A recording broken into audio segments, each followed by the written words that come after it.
네, 이번에는 또 2020년 한 해를 좀 기대해 볼 만한 종목이 무엇일지 저희가 자세하게 이야기를 나눠보도록 하겠습니다. 또 다른 슈퍼게임이죠. 이정윤 세무사와 함께하도록 할게요. 어서 오세요. 네, 안녕하십니까? 네, 안녕하세요. 네, 만나뵙게 되어서 반갑습니다. 제가 보니까요, 이력이 좀 흥미로웠는데요. 주식 투자를 하면서 제가 앞서 이제 세무사라고 소개를 해드렸거든요. 세무사를 먼저 하신 게 아니라 주식 투자 하고 나서 되신 게 맞나요? 네, 맞습니다. 제가 주식 투자를 한 27, 8살부터 시작을 했고요. 네. 주식 투자 한 4, 5년 하면서 뭐 약간의 성공을 거두고 네. 앞으로 무엇을 하면서 할까 고민을 하다가 네. 사실은 처음엔 전업 투자자로서 주식 투자에 좀 전념을 하고 싶었는데 나름대로 또 직업은 있는 게 좋지 않나 싶어서 이제 세무사 공부를 해서 자격증을 따고 네. 세무사업과 주식 투자를 동시에 지금 한 20년 이상 해오고 있었습니다. 네. 이야기를 들어보니까 뭐 약간의 성공이라고 하셨지만 약간의 성공은 아닌 것 같았어요. 슈퍼게임이라는 명칭이 부를 만큼 많은 이제 수익도 내셨을 텐데 개인 투자자들이 성공하기가 어려운 게 주식시장이라고 많이 이야기를 하잖아요. 그럼에도 불구하고 뭐 외국인과 기관이 큰 손 안에서 성공할 수 있는 비법이 있다면 무엇으로 꼽아주시겠어요? 일단 비법이 없다라는 걸 명확히 알아야 되는 게 비법이고요. 비법은 없다라는 거요. 비법이 네. 있다고 생각해서 계속 비법을 찾아 나간다면 네. 그냥 뭐 빠른 방법만 연구를 하겠죠. 그런데 이제 주식 투자에서 빠른 방법을 찾기보다는 정도를 좀 걸어야 된다고 생각을 하는데 가장 중요한 건 내가 직접 종목 선정을 하는 힘을 기르는 것이 가장 좋은 방법이 아닌가 생각을 해요. 네. 주식 투자에서 성공을 한다는 건 결국은 뭐 10,000원에 사서 20,000원에 팔면 이제 주식 투자에서 성공을 하는 거죠. 그럼 과연 어떤 종목이 오늘은 10,000원인데 한 달 후에 또는 1년 후에 20,000원이 될지 예상을 하고 종목 선정을 하는 것. 그게 이제 주식 투자의 처음과 끝인데요. 보통의 투자자들을 보면 직접 종목 선정을 한다기보다는 네. 주변에 이제 힘을 빌어서 하는데 초보 때는 힘을 빌더라도 네. 계속 이제 좀 검증을 해나가는 이 종목이 진짜 좋은 종목인지 아닌지 검증을 해나가는 연습이 필요하고 네. 어느 정도 투자 경력이 된다면 반드시 종목 선정은 직접 하는 게 맞다라고 봅니다. 그러니까 초창기에는 누군가의 도움을 빌리더라도 그냥 단순히 그에 따라가는 게 아니라 이게 맞는지 안 맞는지 내 스스로도 검증을 하면서 보는 눈을 키우고 나중에는 이제 직접 자신이 상승 종목을 좀 발굴해보자라는 건데 발굴하는 방법으로 좀 3가지 포인트가 있다고 들었어요. 세무사님의 어떤 포인트일까요? 저는 네. 사실 그런 주식 투자 이제 20년을 하면서 여러 가지 종목 선정 방법을 많이 사용을 해왔었습니다. 네. 뭐 단기 매매도 해봤고, 중장기 가치 투자도 해봤고, 네네. 뭐 대형주도 했었고, 중소형주도 했었고, 많은 것을 하면서 느낀 게 3가지를 동시에 접근을 하면서 3가지가 다 좋은 종목이 진짜 좋은 종목이구나라는 걸 생각을 했는데요. 네. 첫 번째는 일단은 가치 분석이에요. 그래서 보통의 투자자들은 이제 재무제표를 보면서 투자를 하시는 분들이 많은데 재무제표가 일단 좋은 종목들, 그래서 뭐 영업이익이 계속 나고 있고 단기순이익이 나고 있고 또는 성장률도 재무제표에서 분명히 확인을 할 수 있는 종목들, 이런 종목들을 우선적으로 좀 선정을 하고요.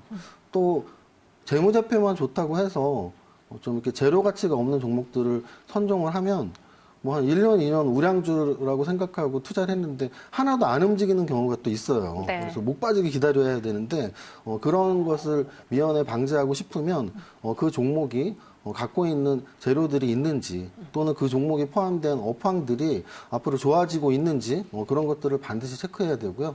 또 마지막으로는 저는 아까도 서두에 말씀드렸지만 주식 투자에서 성공하는 유일한 방법은 10,000원에 사서 20,000원에 파는 거잖아요. 네. 결국 그 10,000원 또는 20,000원, 30,000원 이게 바로 주식의 가격이죠. 네네. 우리가 말하는 주가. 그래서 가격에 분명히 관심을 가져야 된다고 보고 있고요.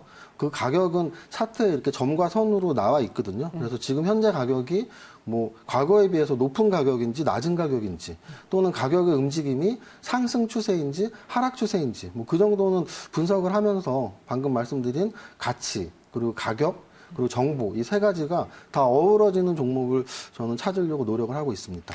그럼 이 3가지 포인트를 이용해서 2019년도 우리 세무사님께 수익을 크게 안겨다준 종목이 있다면 무엇을 꼽을 수 있을까요? 사실은 저는 주식 투자 초반에는 네. 정말 뭐 연속상한가 종목도 많이 찾아다녔고, 네. 급등주도 많이 찾아다녔지만, 요즘은 그렇게 찾아다니기가 너무 힘들어요. 그때보다 나이도 들었고. 네, 에너지 소모가 굉장하죠. 네, 그리고 또 이제 금액이 좀 더 커지면서 이제 하이 리스크 하이 리턴을 분명히 알고 있기 때문에 너무 고위험을 당연히 낮추려는 노력을 해야겠죠. 고수익만 쫓다가는 이제 위험이 너무 높아지니까 그렇죠. 제가 초기에는 젊었고 돈도 별로 없었기 때문에 고위험 고수익을 노리면서 뭐 1년에 막 5배, 10배짜리 수익을 나는 종목도 많이 있었지만 네. 최근에는 그런 매매 방법을 약간은 지양을 하고 있기 때문에 네. 시장 수익률 플러스 알파를 어느 정도 내느냐가 저희 목표고요. 네. 올해 같은 경우 2018년 어제까지만 해도 뭐 거래소 한 7% 상승, 코스닥은 약간 하락이었거든요. 1년 기준으로 봤을 때. 그래서 올해 아마 여러분들이 개별 종목에서 정말 운이 좋지 않고서는 큰 수익을 나는 종목을 찾기는 힘들었을 겁니다. 저도 마찬가지고요. 네. 그래도 제가 갖고 있었던 종목들 중에 이렇게 좀 섹터 위주로 본다면 연초에는 당연히 5G 위주로 좀 상승장이 나왔어서요. KMW 같은 경우는 뭐 이렇게 매매를 참여하진 못했지만 네. 그 이후에 뭐 좀 후발주자로 올랐던 뭐 오이솔루션이나 뭐 이런 통신주들에서 좀 수익이 좀 난 편이고요. 네. 그리고 또 하나는 사실 올해 들어서 카메라 모듈 관련주들이 굉장히 움직임이 좋았는데요. 그렇죠. 그거는 연초부터 5G하고 폴더블 폰에 대한 관심 네. 또는 뭐 갤럭시 10에 대한 관심이 있었다면 분명히 이게 멀티 카메라에서 지금 뭐 트리플, 뭐 쿼드러블 계속 이렇게 나오고 있기 때문에 네네. 카메라 모듈 관련주들은 연초에 좀 그래도 주식 공부를 하시는 분들은 관심을 가질 수 있었을 것이고요. 네. 그들 종목에서 약간은 수익이 났는데 종합적으로 말씀을 드린다면 올해 같은 경우에는 큰 수익을 나는 종목들은 뭐 많이 발견되지는 않았지만 그래도 ICT 관련주들, 통신이랄지 또는 IT 관련주 이쪽에서 좀 수익이 나는 종목들이 꽤 있었더라고 생각이 드는 한 해였습니다. 이야기를 들어보니까요, 약간 생활 속에서 이슈가 될 만한 것들에서 종목을 좀 뽑으시는 것 같은데 일상생활에서 어떻게 종목을 뽑아내 볼 수 있을까요?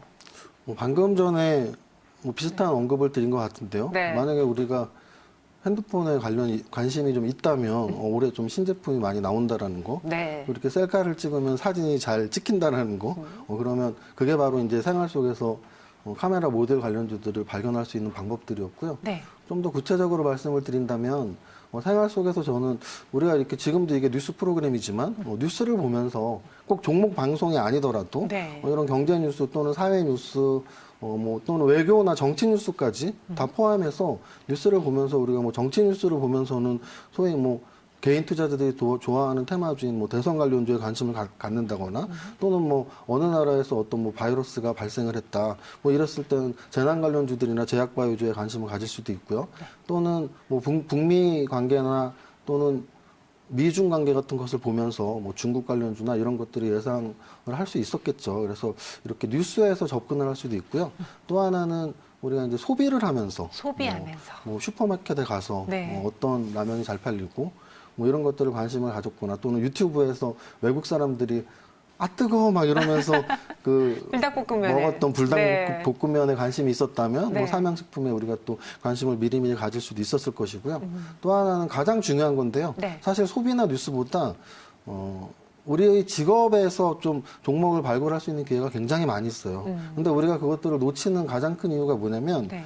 자기 주변에 있는 것들에 대한 약간의 무시 무관심? 또는 신뢰하지 못하는 면 이런 게 네. 굉장히 많아요. 네. 이렇게 보면은 주변에 이렇게 의사 선생님들과 대화를 해보면 제약바이오주에 대한 불신이 상당하거든요. 그러면 일반 투자자 중에서는 제약바이오주로 수익을 내시는 분들도 있는데 네. 아마 의사 선생님들은 별로 관심이 없었던 분들도 있을 것이고요. 뭐 이런 식으로 접근을 한다면 자기 자신이 하고 있는 업무에서 좀 관심 있는 사업 관련 내용들 또는 구체적인 종목들이 언급이 된다면 관심을 가질 필요는 분명히 있는 것 같아요. 가장 저와 가깝게 예를 들어본다면 아까 말씀하셨지만 제가 이제 세무사 라이센스가 있는데 네. 세무사 사무실에서 가장 많이 쓰는 프로그램이 더 좋은 프로그램이에요.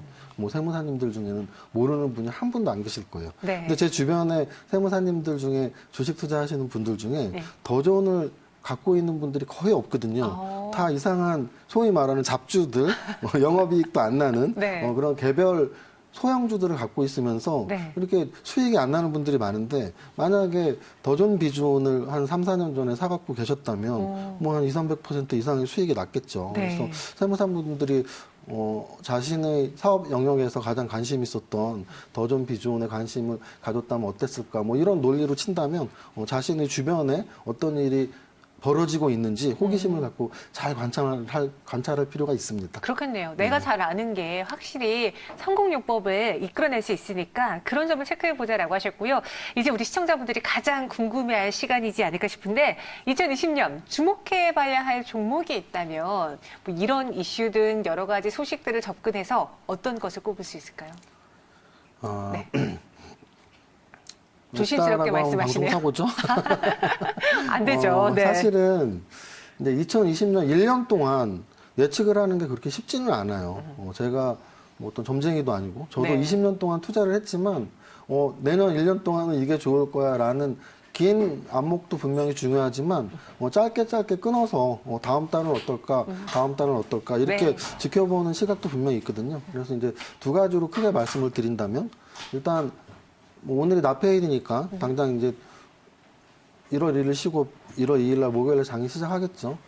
보통 작년에도 그랬고 2년 전, 3년 전에도 그랬고 1월 달에는 ICT 관련주하고 제약바이오주들이 움직일 확률이 높아요. 아마 뭐 주식에 관심이 있는 분들 또는 재료 가치에 관심이 있는 분들은 대부분 파악을 다 하셨겠지만 1월 7일부터 라스베가스에서 CES가 열리고 또 1월 13일부터 모건 헬스케어가 열린단 말이죠. 그래서 네네. 작년에도 그랬고 올해도 그랬고 아마 참가 기업들에 대해서 분명히 언론에 다양하게 나올 것이고 아마 내년부터는 또 리포트, 증권사 리포트에서 언급이 될 겁니다. 그래서 네. 미리미리 CES하고 JP 모건 헬스케어 행사에 참여하는 ICT 기업이나 또는 헬스케어 관련주들이 있다면 네. 미리미리 알아보시는 게 좋을 것 같고요. 네. 그건 이제 1월 한 달 보고서 말씀을 드리고요.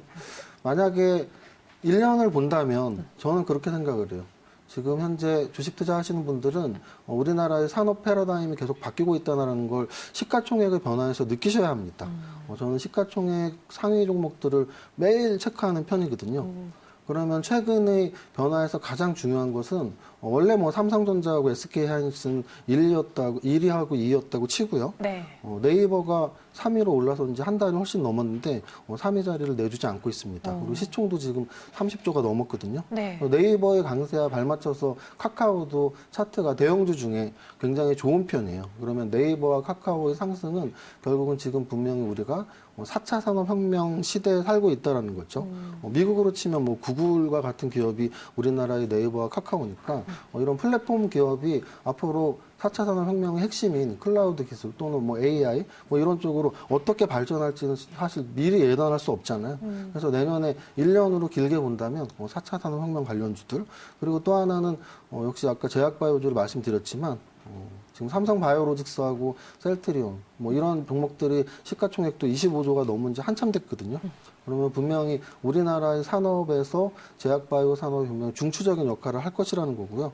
그래서 2019년 연초에 우리나라 3대 성장 산업에서 뭐 비메모리 반도체 쪽이랑 제약바이오 그리고 자율주행 이렇게 세 가지를 정부에서 핵심 산업으로 말을 했던 것도 결국 우리나라의 중추 산업이 이런 제약바이오 또는 4차 산업혁명 그리고 반도체 뭐 이런 쪽으로 집중이 된다라고 우리가 예상을 할 수 있습니다. 그래서 1년으로 길게 본다면 이런 기술주 라인을 분명히 좀 주의 깊게 봐야 되지 않을까.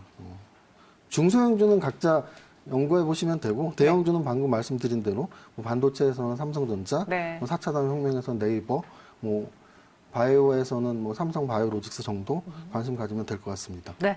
이렇게 2020년 또 기대가 되는 종목들까지 이야기를 들어봤습니다. 잘 참고해 보시길 바라겠고요. 지금까지 이정윤 세무사와 함께 했어요. 오늘 말씀 고맙습니다.